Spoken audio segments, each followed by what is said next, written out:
Hi, welcome back to Escape Addictions, Break the Chains. Got an exciting show for you today. I'm here with a friend of mine, Brittany Blackwell, somebody that I've been knowing for over a year now, and just an amazing person to know. And I want you guys to get to know her too, and her testimony is very powerful. I hope that she inspires you to reach out and live that kind of life that she's found today. So let's jump in and start talking about it. Let's get to know her. Brittany, how much time do you have in your recovery? So I have about actually just hit my year mark 2 days ago. Oh, wow. Yeah. A year, that's difficult to do. And something to hang your hat on. Yeah. So I'm gonna guess that this last year wasn't always just, it wasn't the smooth sail, was it, the whole time? No, absolutely not.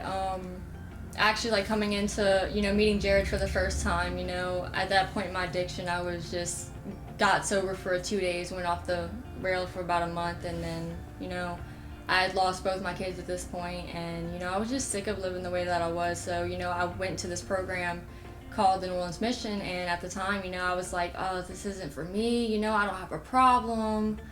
And like I could do this on my own type thing, and it was never in my own strength that I was able to overcome addiction. So it was never really me at all. Like it was, my flesh was what made me want to do drugs. So it made me be so selfish, just not thinking about anybody but myself. But this past year of recovery has been nothing but hard. It's never an easy task to just give up what you know and give up the feeling that the drugs gave you over something that's way more meaningful, which for me was a relationship with the Lord. So I guess all in all, I'd say it was well worth it. Right on. So now you're coming into dealing and feeling with life without the escape, without numbing yourself, right? Facing it, right? Without all the emotions that you have to deal with. Usually you get high just to avoid all those things, but there's a sense of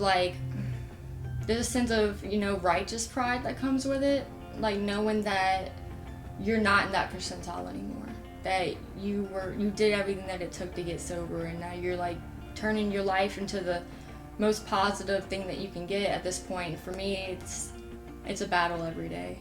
Yeah, I definitely agree. That would be righteous pride. We can hang our hats on the fact that we just left that lifestyle behind and we're doing things on God's terms now. All right, let's talk about the addiction itself. What was your drug of choice? Methamphetamine. Okay. Yeah. How long did you use it for? From the age of 15, right at the beginning of my freshman year in high school. Can you piece together anything that, like, what kind of led you to trying meth? First, what was going on in your life before then? And kind of what led you to getting into meth use? So I guess like the feeling of being lonely, like nobody understanding what I was going through. Like at that time there was a lot of teenage angst, a lot of, my parents were always working, and it wasn't like a love deficit, it was just something that I manifested into, okay, you're unloved, okay, nobody's paying attention to you, nobody loves you, and just for me, like at that age I was very impressionable.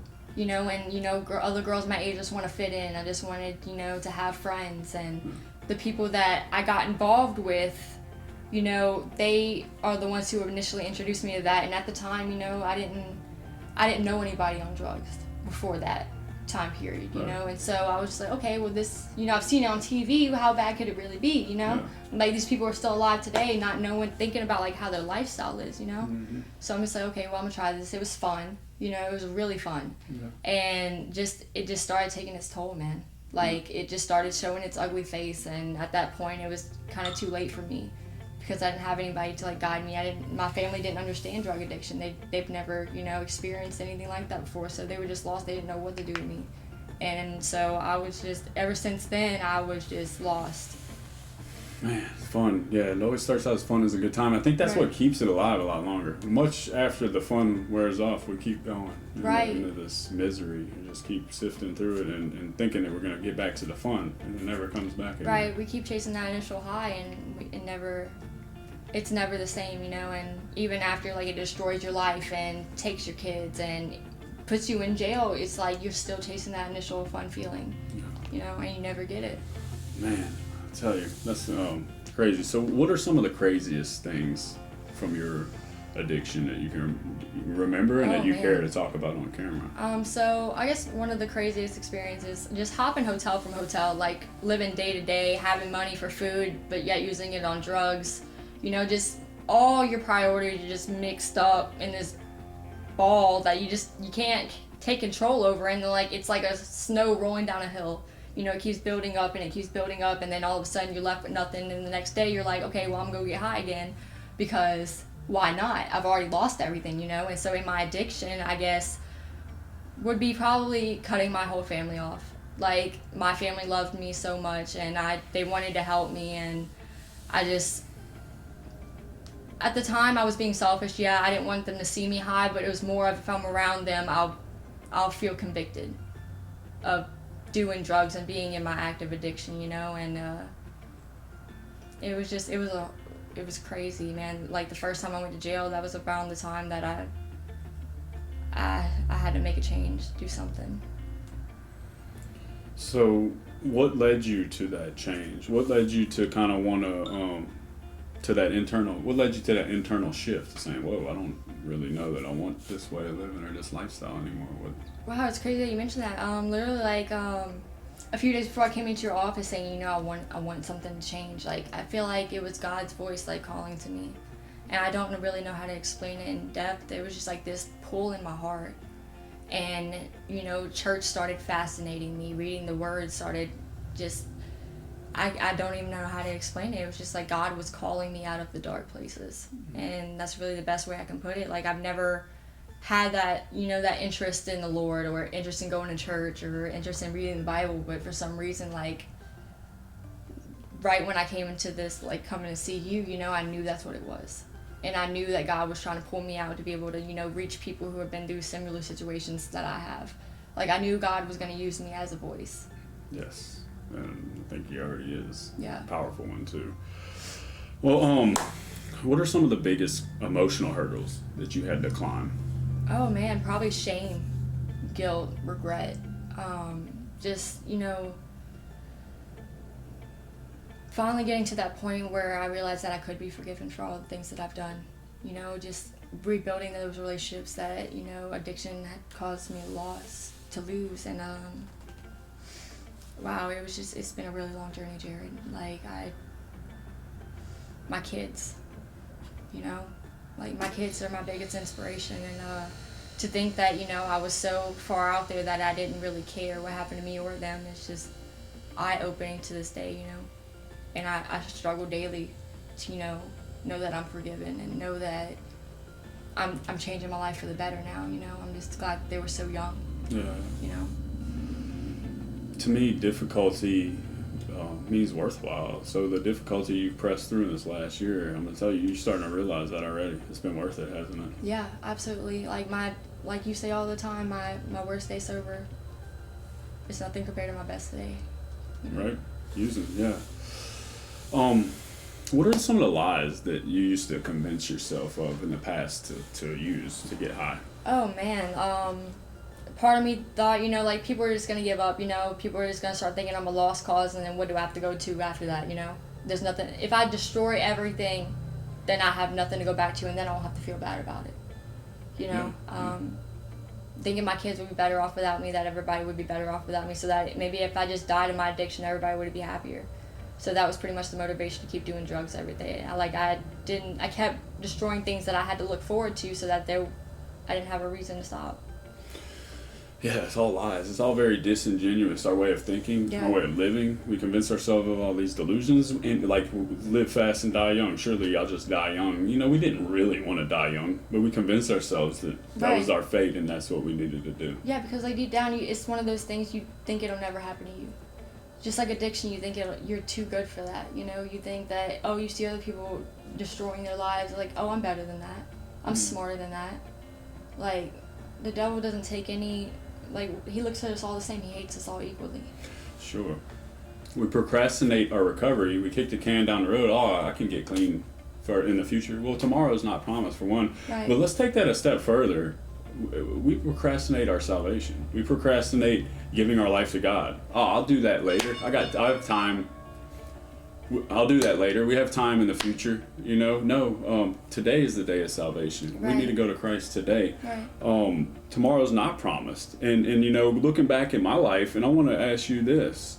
It's kind of interesting to look at it, and sure, I had 9 lives or more, just like most other addicts that I've worked with, and I'm sure you did too. All these situations where we just narrowly escaped death, but more importantly, we escaped eternal damnation, because had we died in those instances before Right. our souls were saved, Right. God pulled us out of all that and saved our souls all the way through.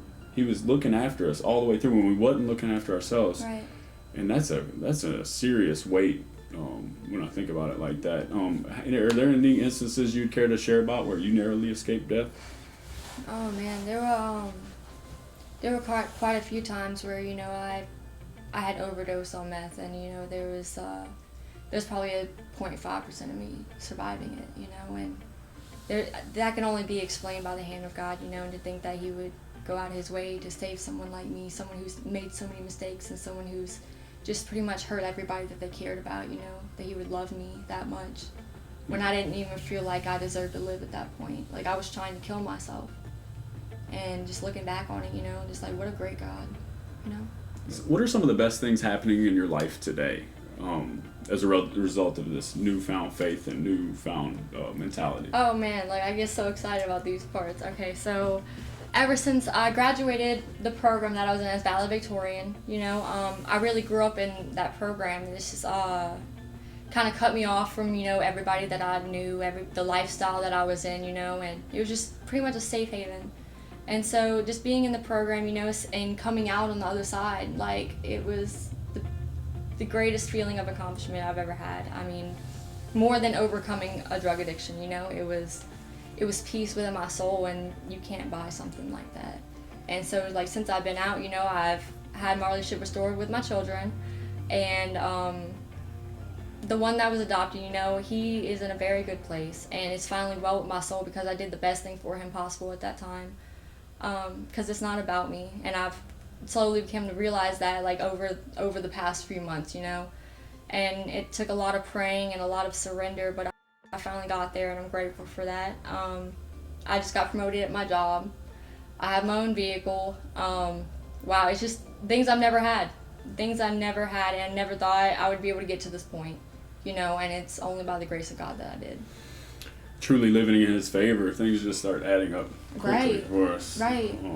You're pleasing God. When things start connecting and everything starts coming together, and the healing happens within your family, and starts, that's a process as well. But if that process starts, you start getting these things, man, these are the blessings that God assures us. He promises us that they're waiting for us if we just give our lives to Him. Right, and it's like now at a point that, like, even if God takes those things away, like, I'm to the point where if God never did another thing for me, He's done enough. Yeah. And I know that even if He takes those things away from me, it's for a reason. Like, He has my best interest in mind. So maybe that reason was I was idolizing that thing. I was relying on that more than I was on Him. Yeah. And He's had to show me that a few times. Like, sit down, little girl. You didn't get all this on your own. Yeah. And it's much easier to rely on His strength than my own. Yeah. Yeah, His well is deep as it ever needs to be. Our well runs dry quickly. Right. Awesome. Well, what are some little things that you do daily? Like, what are some of the daily habits that you form that you're like, man, I gotta have this. Makes a big difference in my life. I'm gonna keep doing this. So I would say definitely spending time with people who are like-minded. Definitely having friends that I can go to talk about the Bible with, and people who will, give me advice and give me guidance whenever, I'm just flat on my face and I've lost all knowledge up here of what I know to be true, and I start believing those lies. Yeah. Getting into my words, quiet time every single morning, being honest with my family, because that's not something I've always had the privilege to do. I used to have a severe problem with lying. And, today I can own up to that because, it's not who I am anymore, and God's delivered me from that. But just the peace that I feel in my heart, and, like, overcoming that every single day, like the battle, the struggle of, the temptations that I get, because there are temptations. God said it wasn't going to be easy, but But if you turn to him every single time and you rely on his strength, then it's possible. Yes. Oh my gosh. What is the most challenging thing that you battled this far in your recovery? What is the number one thing you said this was the toughest? So I guess like having to deal with the actual emotions now. Like usually, like you said, I would go, people do drugs to numb pain, numb, the past, and to escape their life. So I guess that would be the biggest struggle today for me is, the thoughts, the temptations, and being able to fight them off and being able to say no, because when you come out of addiction, you get in this place where you're stagnant, you feel bored, and you just want to go out and go crazy, but that's the addict in you, and so I have to constantly fight with myself, and I constantly fight with God, sometimes, and oh, your way isn't the best way, and I got this, I'll be able to do it a little bit and then stop. That's the same mindset that I had before, and he's constantly revealing that to me. So yeah, we were addicted to the chaos as well as the substance, right? Yeah. So whenever coming out of that chaotic lifestyle and things start going smooth and dare I say normal, that could be unnerving feeling for people that lived in chaos for so long. Right. That was chaos was comfort to us. So getting away from that, enjoying those smooth rides and those normal days, the mundane times sometimes we incur whenever we're not living in that chaotic lifestyle. Exactly. Yeah. What kind of obstacles do you think are going to lie ahead for you here in your recovery, and how will you prepare for them? Oh man, I mean, I guess with everything, the biggest thing for me is just staying close to God. That's every question that I ever get. It's hey, what are you gonna do? It's I don't know. I'm gonna ask God first though, And I'm terrified of being my own God again. I'm terrified of just leaning on my own understanding again. I feel like the biggest battle coming up is gonna be the expectation that people have on me. And, people are gonna say, oh, she's doing so good, and it's just that pressure, that it's oh, now I feel like I gotta be a certain way that's gonna freak me out, and so now I just gotta take a breath and realize that, I can't do it for anybody else but God. Yes. Because man is gonna let you down. Yes. Yeah. Time and time again. Yeah. Expectations. Having expectations of their expectations. Right, and that stresses you out. You're okay, I'm not doing enough. Okay, this and that, but what does God say about me? Yeah. That's what I have to keep going back to. I am loved, I'm forgiven.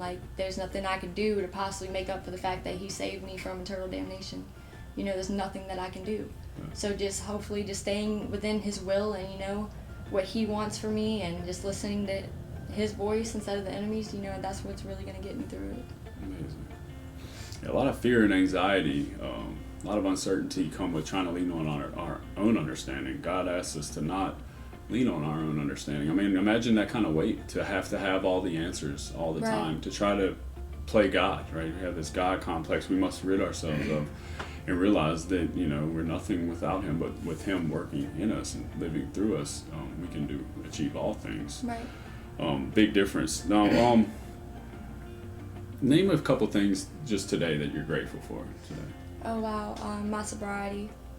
First off, being in good standing with the Lord. My kids. Just having a roof over my head and not having to look over my shoulder every 5 seconds. Not wondering about when my next meal is gonna be, or if going around my parents, they're gonna notice how much weight I lost. Just those things that you don't really think about when you're in your addiction. That actually hold a lot of weight, being sober and, knowing you overcame those things. Just the strength and the confidence it gives you. I'm about to say, you're exuding this confidence about you that I know probably you didn't have a year ago. No, definitely not. And now you've got it. You've got all these amazing things, and you have all these gifts to give other people. And I'm going to tell you, it's been phenomenal watching you grow over this time. I met Brittany a year ago, and she was homeless, and I know she doesn't mind me sharing that, and she didn't have anywhere else to go. But she completely surrendered, went to New Orleans Mission and finished with Lynn Haven Retreat, graduated at the top of her class, valedictorian, and is just living her best life. And God started putting all these amazing pieces together for her. And I'm just sitting back here with my faith strengthening and growing all the way along, looking at what God's doing in her life, and just how an effective tool she's going to be for His kingdom. And I'm so grateful that y'all got to meet her today and hear her testimony. And if people wanted to reach out with you and connect with you, if they wanted some tips from you, if they needed some kind of direction or anything, we just wanted to call you and talk to you about their own life recovery, how would they get a hold of you if they wanted to? So, you could probably either, I have a Facebook, it's Brittany Blackwell. And if you want to reach out, you know, a lot of times, like, people my age, I've noticed, like, they feel like they can't reach out to anybody. They feel like nobody's going to understand. Like, just a year ago, I was living in a tent in the woods, sleeping on park benches. Like, I get it. I've been there, you know, and it's not easy. So I want to encourage anybody who, you know, needs someone to talk to, that I'm always here, and I'll be more than happy to, you know, talk with you about anything that you're feeling. Thank you so much for coming. You're welcome. And thank you for tuning in to another episode of Escape Addictions Break the Chains. Don't forget to hit that like and subscribe button, and can't wait to see you again. Thanks. Bye.